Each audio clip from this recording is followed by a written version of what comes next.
What is up? It's a Figure Hunter, and we are going to talk about all the details of the announcement that Whoop just had about the 5.0 and all the feature updates. But even I'm more excited to share about the fact that I have been a beta tester, a confidential beta tester for the Healthspan feature, which I think is a significant step forward. And we're going to talk about all of it, what I think about the 5.0, because we don't have any devices yet, what I think about all the feature updates and increases. And at the end of the day, the biggest thing I would say is that Whoop is definitively a thought leader and the I would say the single device on the market for comprehensive wellness and life tracking of any devices out there. And they just now make a huge leap forward, especially with the Healthspan feature itself.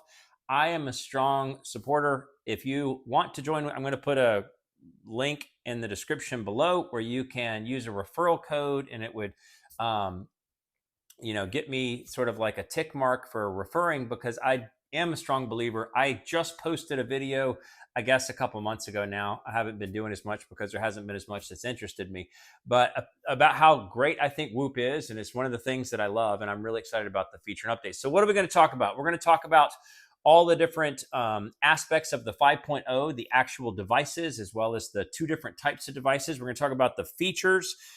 We're going to talk about the subscription plans, and we're going to talk about the future for Whoop in all of these different aspects. So, number one, in just simple terms, what do I think of the 5.0 device? Both the regular 5.0 and the MG 5.0, which includes ECG and blood pressure monitoring in beta.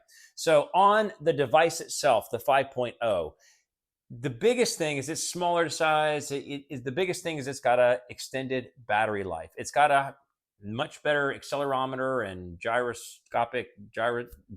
to test and track how your movements are going, and haptic alerts. The size is more convenient. The biggest question, and I think those are great. I think it's going to have probably some benefit to tracking velocity of movements, and the accelerometer and gyroscope are going to be beneficial. The battery life obviously is beneficial because I got my puck on now because I go about 3.5 days. But the heart rate is going to be fundamental because it actually ties in to a lot of the longevity planning that they're introducing, which is awesome. But the heart rate has to be accurate. The biggest failure, and I'll say this a few times, the biggest failure I feel like in this announcement is they did not set up a link to be able to connect to a chest strap for ECG heart rate tracking, for accurate tracking, which does flow through to all these different things, which is a big failure. And we'll have to see how the heart rate goes on the new device. The MG device has ECG tracking and blood pressure monitoring. Obviously, the biggest question is, will the ECG have value? So like the Garmin Epix Pro here, it has ECG tracking. I never track it because I don't know, you can get AFib track, that some of that helps people with those heart conditions, but there are probably a lot of us like me that are so into health and wellness and exercise and components of that we basically we don't have the need to check the ECG as often, or I don't ever use it. And so maybe they would take some application to give those health insights, is what they're calling it.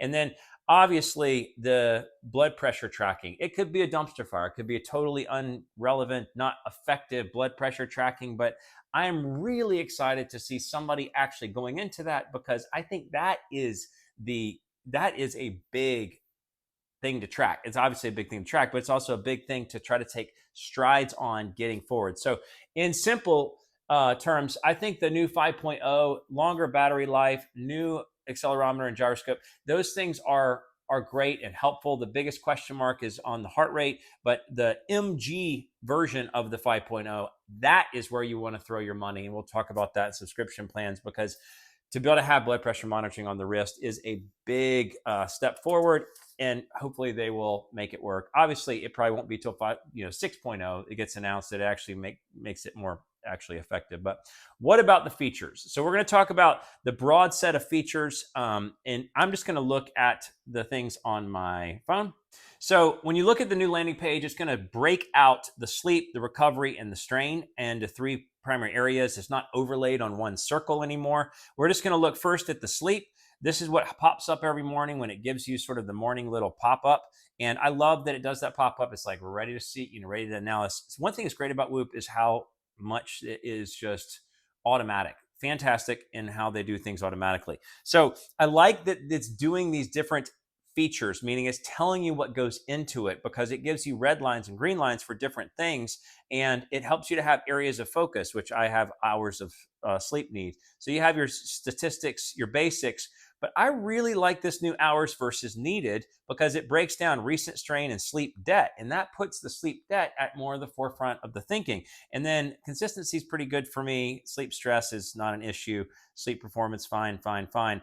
I want to figure out how to reevaluate these things and move them around because I would want to see restorative sleep time because I really do think that's valuable, even if they're not getting the sleep stages accurate. I think it's valuable to have at least the same metric or the same device tracking the same measures so that you have consistency of at least the same device tracking the same measures.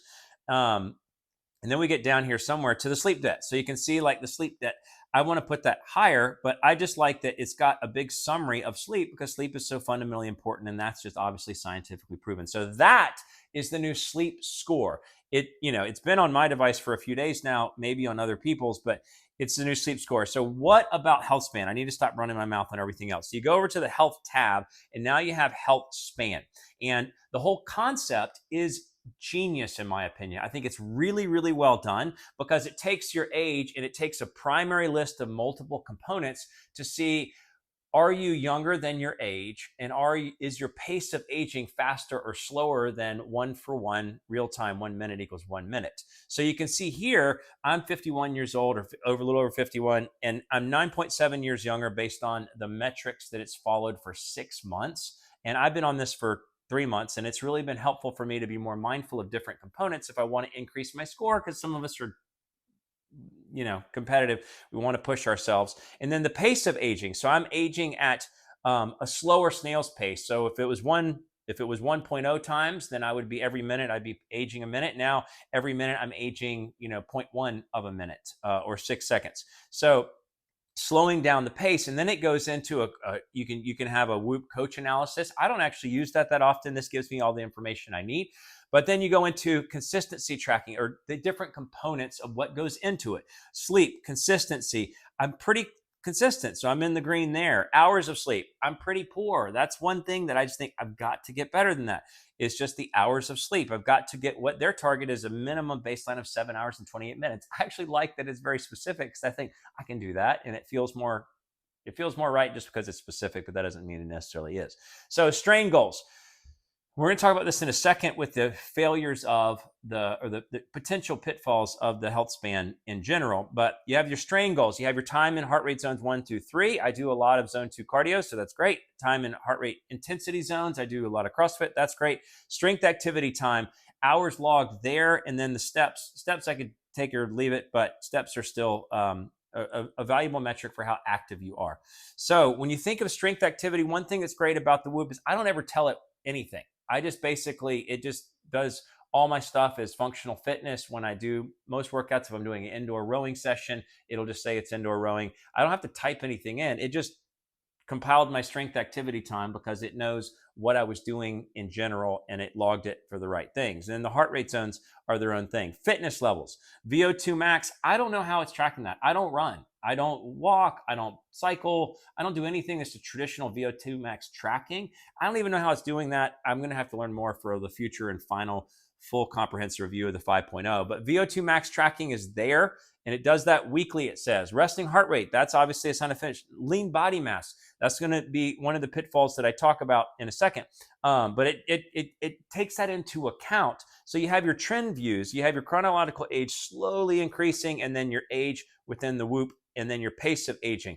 All of those things are so stinking helpful, both from a concept of seeing if your patterns of life are increasing your age and your deterioration, or if your patterns of life are slowing down, making you younger. All of those things are so stinking helpful. Could there be other components? For sure. Are these all the master list of all the components that should be tracked? I don't think so. There's other things I think that could go into that. But what are the problems? So I've told them in the beta testing, every time they ask me, like, can you give us feedback? I'm like, here's a 4-page dissertation on why I think this is great. And so, like, I think this is awesome. This is why I say like Whoop is awesome. You should pay for it. You should buy it. If you're into anything health wise at all, if you're into living, you should get this. Consider using my referral link down below if you are, because I really think this is great. And we talk about the app plans, subscription plans. So make sure you listen to that part. What is the pitfall of Healthspan? The pitfall of Healthspan is is the information accurate in some of these components? So lean body mass. So I have a Garmin scale that tracks lean body mass. It just does that. It's the second edition scale. It came out like, I don't know, 8 years ago, a long time ago. And it just puts in a component of that. I did enter some information when I got a DEXA scan. So I did some next level stuff. And so it's sort of accurate for lean body mass. But I had to manually enter that. And most scales you get off the internet, they're not going to be accurate for lean body mass. And so that's hard to know, like, is that going to be accurate? Because that is a component. The second, or the biggest thing to me, are twofold when it comes to heart rate in workouts. Number one, this device on the wrist is not capable of accurately tracking zone 4 and 5 in an intense workout when worn on the wrist. You have to put it on the bicep if you really want that information to be accurate. And then it's not even totally accurate. It's not fully accurate. So that's struggle number one. And then number two is how they set the zones, because their zones are much higher than most traditional zones. And I actually disagree with how they compile their zones. And I manually adjust my peak heart rate downward so that I can pick up what I know to be, and I know it to be more accurate time compiled in the zones 4 and 5, because that's a component. And, this says 24 minutes of an hour weekly, in zones 4 and 5. And that's because, and you can see trend, but this is the trend here. I don't know. You have to go into a whole different area. We're not going to go into it now for where you go to find your zones. But you want to find your zones, but it continually is too high for me. So I do CrossFit, and we have these different competitions like the CrossFit Open, where you do workouts and you do them to near death level cardiovascular strength. So even in that, I have been doing rowing training to near cardiovascular death level strain. And it's just not right. And so like they had my max heart rate at 183 beats per minute. I have not touched 183 beats per minute in a long time. I think the max I've hit is like 177, 178 at my like breakdown point, like where I was like, thought I was going to die. Like if you ever want to do a time trial for a 500-meter row, you will feel like you're going to, your whole body's full of lactate. So I zone it down to 179 as my max heart rate. And then it brings the ranges down, but their ranges are much higher than traditional ranges. Now they say that's based on science. I don't think that's necessarily true, because when I'm doing CrossFit and I'm doing high intensity and I'm pushing to the point where I feel my body failing, it's barely giving me within those zone credit. If the heart rate was accurate on the wrist, because I'm using all these other devices, it's not giving me enough credit in zones 4 and 5. From what I know are zones 4 and 5 for my cardiovascular fitness level and capability level. So those two things have to be something you have to be aware of. Number one, is the new 5.0 device going to have heart rate accuracy? Number two, can they ever let us connect to a chest strap so we know we have heart rate accuracy? And then three, are the heart rate zones correct for being able to culminate what would be a valuable metric for Healthspan? And that's where you might have to play with the system to give yourself more credit in some of these other zones. Everything else is awesome, and the concept is awesome. All of this stuff is fantastic. So those are the primary things that I have been testing, therefore have concrete information on. So the sleep score and the Healthspan. What other features came out?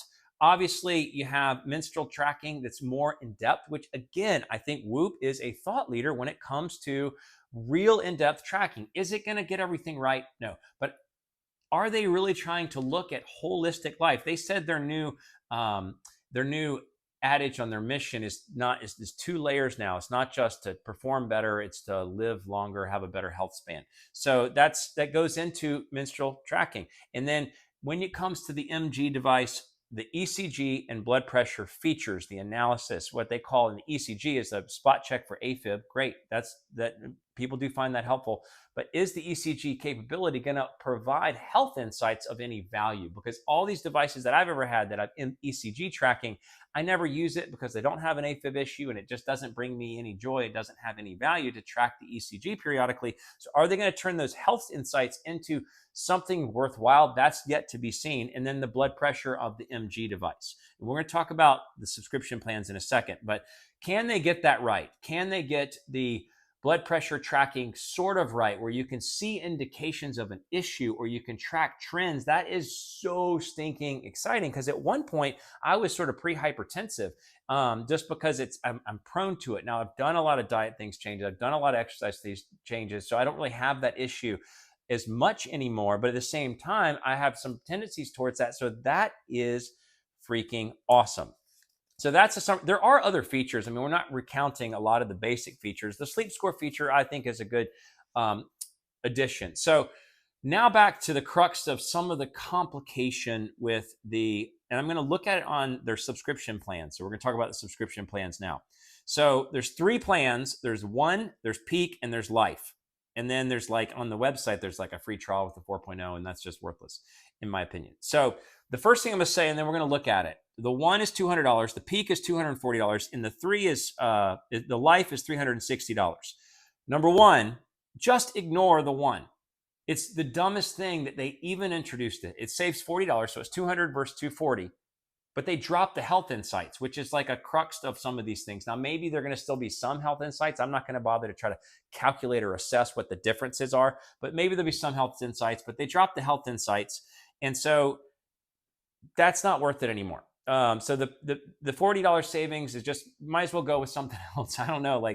You should just get the Peak plan if you're going to go it. That's the 5.0. It's the better device. Now, both of those are 5.0, but the One subscription, which saves $40, drops the health insights, which I think is just a big deal. So anyway, let's go look at it. So again, this doesn't break it down in glory unless we go to the compare. So we'll see if that gets the full analysis of things, compare the lineup. Okay, so Peak to Life. Okay, so we'll just go One to Peak.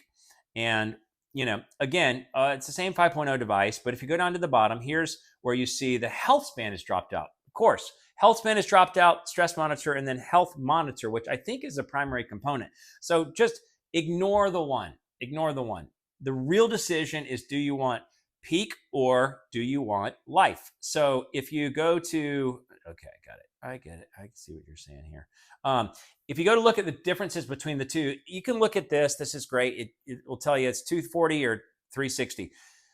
The differences are the ECG tracking, the insights from ECG tracking, or the AFib, spot check, and the blood pressure. Are those things worthwhile to you? Because it's $120 difference. Now, I think it's awesome. It's just, technology is great. It's a big difference of $120, but the Peak really has everything you would need otherwise. It's got the Healthspan, it's got the stress monitor, it's got the health monitor, as well as, and that's interesting, they're dropping the stress monitor off of the One subscription too. I just think this is so dumb. So just ignore it. It's still fine. The Peak is $240. It's still what you would pay in the regular 4.0 that doesn't, so it's the same. So they should just not introduce the One. I don't get it. It's the Peak. So all these things are great. The Peak was going to include the new device. It's going to include the wireless charging puck for the new device and the band level number 1. And then the MG will include band level number 2, like the really fancy band. Plus, it'll have the tracking to be able to track your ECG, spot check AFib, as well as the blood pressure. And I think that is awesome. Is it $120 awesome to you? It is for me. But I've seen some beef already online about the subscriptions and all that stuff. It's just 2 subscriptions. There's Peak, and then do you want the fancier device that has blood pressure monitoring? Is that worth $120 to you?